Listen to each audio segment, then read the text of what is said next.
Olá, está começando mais um Notícia USP, o seu informativo mensal sobre tudo o que ocorre aqui no campus. Hoje vamos mostrar como a herpes humana tem prejudicado e até matado os saguis do Jardim Botânico de Bauru. Vamos falar também da nova vice-diretora da FOB e de uma ação feita pela Liga Acadêmica de Oftalmologia com diabéticos. E você vai conferir ainda como foi a inauguração do ambulatório de urologia da USP Bauru e uma exposição de fotos gratuita que está rolando no Centro Cultural. Sejam muito bem-vindos, o Notícia USP começa agora.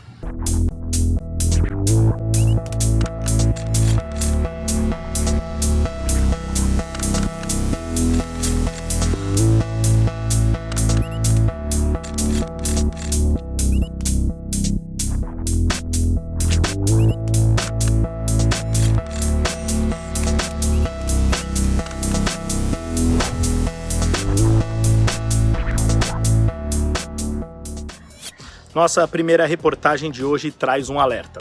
Após alguns saguis no Jardim Botânico aqui de Bauru aparecerem mortos e com sintomas bastante estranhos, funcionários começaram a investigar o que poderia ter provocado essas mortes. E a descoberta foi surpreendente. Os animais estavam com herpes humana. Para entender melhor como isso aconteceu, confira a nossa reportagem. Eu curto sagui, ele lá, eu aqui. É este o tema de uma campanha que o Jardim Botânico de Bauru desenvolve desde 2018. A ação, que visa levar orientações aos visitantes e a toda a população, ganhou força com o aparecimento de vários saguis mortos. Ao analisar o porquê dessas mortes, os biólogos tiveram uma surpresa. Essa campanha foi uma iniciativa nossa aqui do Jardim Botânico, né? E ela começou, já havia algum tempo que a gente percebia que essa relação dos visitantes com os animais, principalmente com os saguis, né? As pessoas oferecendo constantemente alimento para esses animais. No jardim já era proibido ter contato e oferecer alimento para esses, né? Para os animais silvestres, né? E aí a gente acabou percebendo com o tempo, encontrando alguns animais mortos, né? Que antes a gente não tinha visto, né? Animais, né? Os saguis, né? Ah, mas por que será? Esse sagui tá estranho, por que será que ele tá assim, né? E aí, enviando com o apoio do zoológico, nós descobrimos que eles estavam com herpes, né?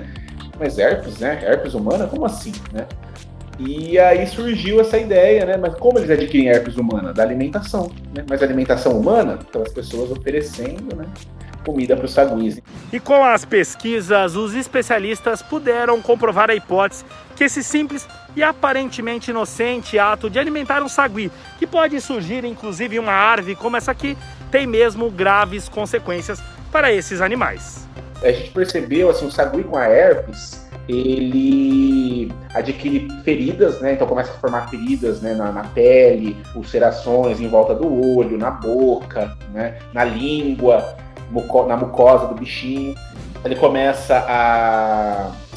a ter um comportamento, eu vou dizer assim, mais lento. Aí culminou com uma vez que nós vimos aqui ele tendo como se fosse uma convulsão, né, um ataque, né, e aí ele, né, treme todo, coitadinho, é uma cena bem feia de se ver, né. E aí esses saguis que nós vimos com esses sintomas, né, estavam com herpes humana. Então ela é uma doença que, além de atacar a mucosa e a pele, ele ataca também o sistema nervoso do bichinho, do animal, e leva à morte. Nós da TV USP Bauru fomos até o Departamento de Estomatologia da Faculdade de Odontologia de Bauru, a FOB da USP, para entender melhor sobre os vírus causadores da herpes, uma doença que é bastante frequente nos seres humanos. Os vírus do herpes são vírus muito comuns na população. Os mais comuns são os vírus do herpes simples tipo 1 e tipo 2. O tipo 2 mais relacionado a doenças sexuais e o 1 é o mais comum, que acomete geralmente mais de 90% da população e geralmente acomete a primeira vez na infância. Então o local onde ele tem contato com a mucosa, na boca, no olho, é onde ele manifesta inicialmente.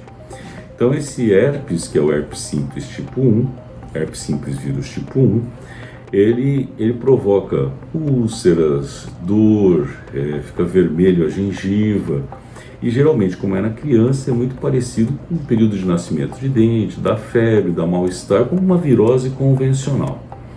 E depois esse vírus, ele entra em latência, ele não se manifesta. E ele fica alojado nos gânglios nervosos, perto da mucosa da boca, né? E quando o indivíduo tem qualquer queda de imunidade, seja ela por estresse, por uma gripe, por diarreia, por exposição ao sol, ou qualquer situação que caia a imunidade, esse vírus volta a se manifestar. E ele volta a se manifestar nas mucosas da boca, geralmente na região peribucal, então é lábio, perto do nariz, né? Então ele vai ter essa manifestação clínica nessa região. O professor ainda faz o alerta sobre a facilidade de transmissão da herpes, que pode ocorrer com simples beijo ou até mesmo ao falar muito perto de outra pessoa. Quando há essa reativação do vírus do herpes, a manifestação começa com um inchaço, uma vermelhidão e depois formam pequenas bolhas. Nessas bolhas, elas são cheias de líquido e esse líquido é repleto de vírus. E esse líquido que está cheio de vírus nessas pequenas vesículas, não é uma bolha, são vesículas, né? Que são conteúdos líquidos. Então, quando tem esses conteúdos líquidos e eles rompem com o passar da unha, com o esfregar do lábio, passar um guardanapo, por exemplo, ou passar a mão de leve, e aí essa vesícula se rompe e aí espalha o vírus. Como tem vários vírus ali dentro, ele se espalha.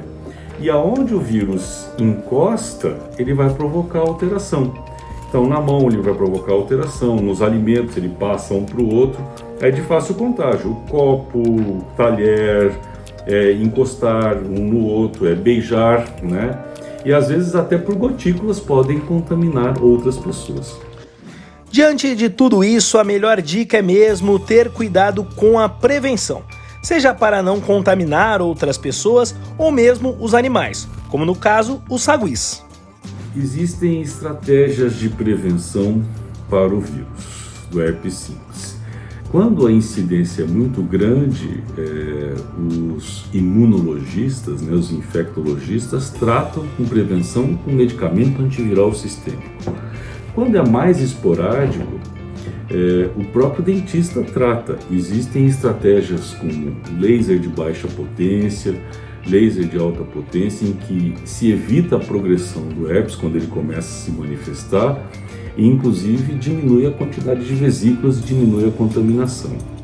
Mas existe uma forma, se você não for procurar um profissional e tem manifestação do herpes, que é quando você tem essas vesículas, quando tem o vírus, é não passar a mão. Lavar com água e sabão a região do lábio, o pé em volta dos lábios, não beijar, não experimentar um alimento e passar para outro, não comer nada, não tomar nada no mesmo copo, não compartilhar talher, né? Evitar falar próximo, porque as gotículas de saliva podem transmitir se tiver contato, se tiver rompido alguma vesícula desta. Então, quando tem a manifestação, o ideal é que não se aproxime, não fique próximo, não encoste em outras pessoas. Peguem o título da campanha, Eu Curto Sagui, ele lá, eu aqui. Então, ele lá, eu aqui, sem contatos, né? Tira foto, observa, contempla, mas não tenha contatos, né? Então a dica é essa, eu curto sagui, ele lá, eu aqui, mantenha a distância, se afaste, não fiquem tranquilos, não ofereçam alimento para ele, né? Ele tem o seu alimento nas áreas onde ele vive, né? Insetos, pequenos animais, cascas, resina de árvores, basicamente isso. Quanto menos a gente alimentar ele, mais ele vai ter os seus alimentos naturais, vai buscar os seus alimentos naturais e vai parar de ter essa transmissão de doenças entre humanos e saguis.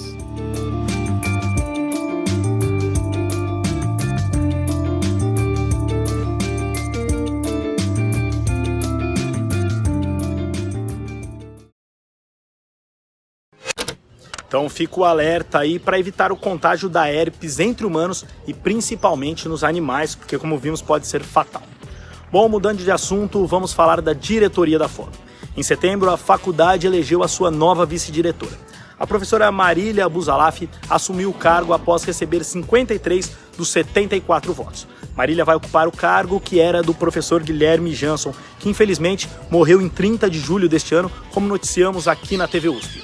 A professora Marília destacou que vai ser uma árdua tarefa substituir o professor Jansson e agradeceu o professor Carlos Ferreira dos Santos por essa oportunidade, ela que vai formar aí uma dupla com o professor Carlos, que é o atual diretor da FOB. Parabéns então, professora Marília, e boa sorte nessa sua nova etapa. Bom, agora vamos fazer um intervalo rapidinho e voltamos já já com Notícia USP.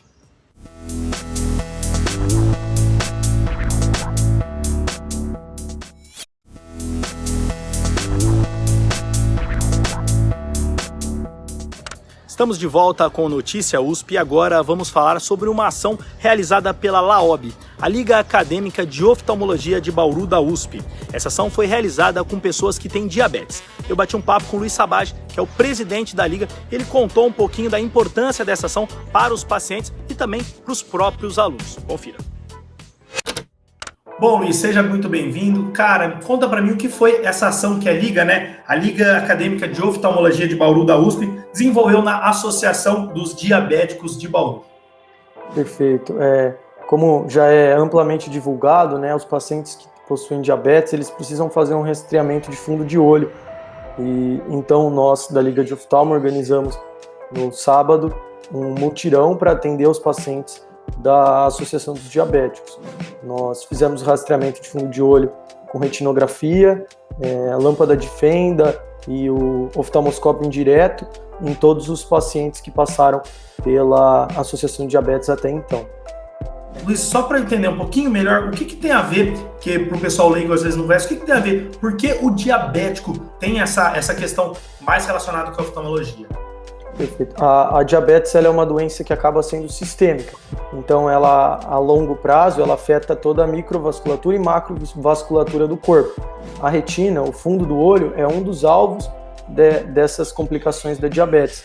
Então, o paciente que possui diabetes há muito tempo, ele pode ter complicações no fundo do olho. E aí, essas complicações levam à cegueira e perda de visão gradual até a cegueira, se não tratadas. Certo, então voltando para a ação que foi desenvolvida ali na Associação dos Diabéticos, quem que esteve envolvido? Foram os ligantes? Teve algum professor responsável, algum instituto que deu alguma parceria? Como que funcionou isso? Perfeito. A Associação dos Diabéticos, lá o ambulatório, os pacientes são atendidos sob orientação do professor Negrato, que é endocrinologista do curso de Medicina, e a professora Alessandra, que é do curso de Medicina também. Esses pacientes foram encaminhados para nós. Organizamos atividades sob orientação da professora Cássia Senger, que é orientadora da Liga, e do professor Josmar Sabag, que ele é médico retinólogo, professor do curso também. E aí, para atender esses pacientes, como nós não tínhamos ainda a estrutura na USP, nós fizemos uma parceria com o Instituto de Olhos e Otorrino de Bauru, que é um instituto aqui da cidade, que faz atendimento de vários pacientes, e aí a gente usou a estrutura da clínica lá, sob orientação do professor Josmar e do professor Negrato, para fazer o atendimento de todos esses pacientes. Certo, Luiz, para a gente finalizar, o que agregou para os alunos da Liga, para você e para o restante dos alunos da Liga, o que vocês aprenderam nessa ação, cara? Perfeito. Primeiro, a gente entrar em contato com o paciente, Estar em contato com as pessoas é sempre muito bom, porque a gente aprende a conversar, aprende a como abordar as pessoas e acolher as pessoas da melhor forma. E em segundo e primeiro plano, também aprendemos mais sobre a retinopatia diabética. A gente pôde praticar ali o exame de fundo de olho e observar algumas alterações decorrentes da doença. Bom, Luiz, queria agradecer sua participação, parabenizar aí pela Liga, sei que você é presidente da Liga aí, pelas ações e também especificamente por essa ação aí na Associação dos Diabéticos. Muito obrigado pelo bate-papo, parabéns, Luiz. Eu que agradeço, é sempre muito bom pra gente ter nossas atividades reconhecidas e vir aqui falar um pouco com a TV USP. A gente fica à disposição. Grande abraço. Tchau, tchau. Reforço então nossos parabéns aí em nome da TV USP para o pessoal das ligas acadêmicas que tem feito um grande trabalho. Inclusive nós temos um programa que mostra em detalhes essas ligas aqui da USP de Bauru e suas ações. É só entrar no nosso canal do YouTube, TV USP Bauru, e procurar por lá. O nome do programa é Deu Liga, vale muito a pena conferir. Bom, agora vamos falar de outra novidade muito importante aqui no campus da USP de Bauru. por meio de uma parceria entre o curso de Medicina da FOB e o Centrinho, o Hospital de Reabilitação de Anomalias Crâniofaciais, acaba de ser inaugurado o serviço de urologia. O campus da USP de Bauru possui agora um ambulatório de educação em saúde do homem para atender os pacientes do Centrinho. A inauguração do serviço em urologia contou com a superintendência do hospital, a direção da FOB e a coordenação do curso de medicina da faculdade, além de demais professores, alunos e funcionários.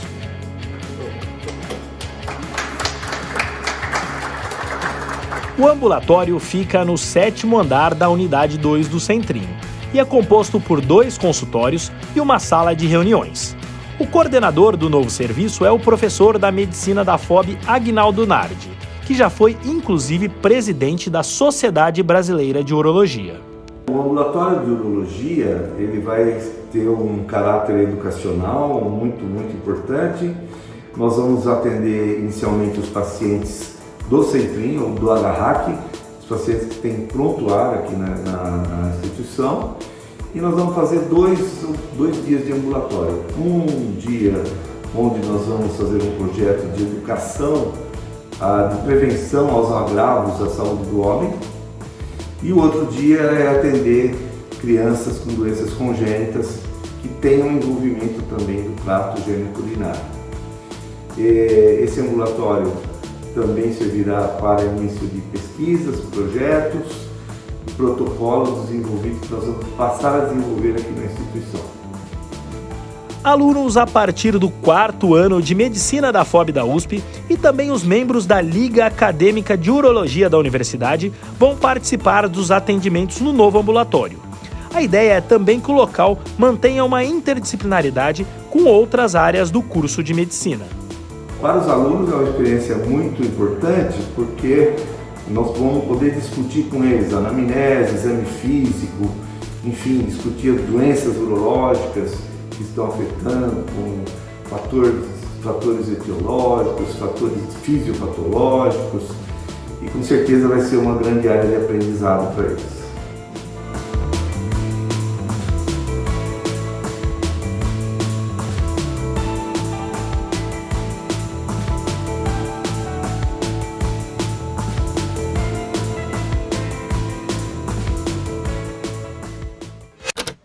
Vamos agora falar de cultura. Durante a pandemia, o Centro Cultural da USP de Bauru pediu fotos aí para a população em geral do isolamento. A galera participou em peso e o órgão decidiu fazer uma seleção que pode ser conferida na exposição Perspectivas de um Isolamento. Veja todos os detalhes da mostra na nossa agenda.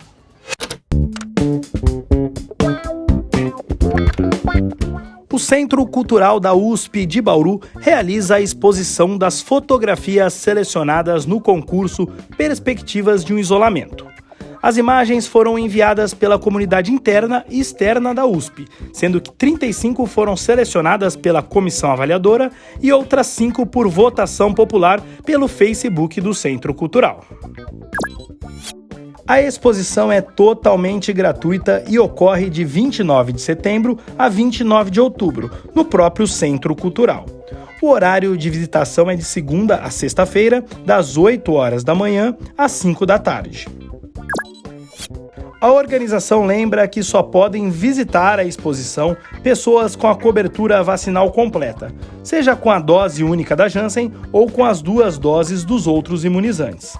É obrigatório apresentar o comprovante da imunização.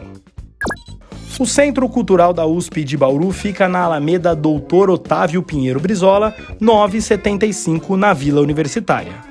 Mais informações podem ser obtidas pelo telefone 14 3235 8394 ou pelo e-mail centrocultural@usp.br. E com a nossa agenda encerramos o Notícia USP deste mês. Qualquer sugestão ou crítica é só entrar em contato com a gente pelos nossos canais eletrônicos. Não se esqueça também de se inscrever no nosso canal do YouTube para ficar por dentro aí de todas as novidades da USP de Bauru. Fiquem bem com a vacina no braço, nos vemos no próximo mês. Até lá!